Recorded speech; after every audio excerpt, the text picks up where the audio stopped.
Кырсык башталганда адам дайыма өзү менен алып жүргөн буюмдарын, телефон жана өздүгүн тастыктоочу документтерин топтомун алып 10 секунд ичинде сыртка чыгып кетиши керек. Эгерде жер титирөө учурунда адам биринчи кабатта болсо, анда 10-15 секундтан соң биринчи титирөөдөн кийин көчөгө чыгып кетүүгө мүмкүнчүлүк бар. Жер титирөө учурунда адам экинчи кабатта болсо, бөлмөдөгү эң коопсуз жерди табуу, бурч, столдун асты жана башка сыяктуу жерлерди табуу керек.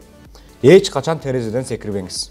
Эгер жер титирөө учурунда адам сыртта болсо, туруксуз курулуштардан, кыйроочу чакан имараттардан алыс болуу зарыл. Ачык жерге качып, көрүнөк жарнактардан, күркөлөрдөн, аялдамалардан да алыс болууга аракет кылыңыз. 1-3 балга жеткен титирөө билинер билинбес өтөт.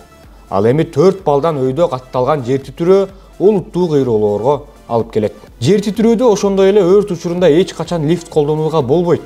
Тепкич менен гана түшүү керек. Имараттан чыгып баратканда бардык электр, газ булактарын өчүрүп, суу түтүктөрүн бекитип салган оң. Бул жер титирөөнүн көбүрөөк чыгым болуусунан алдын алат.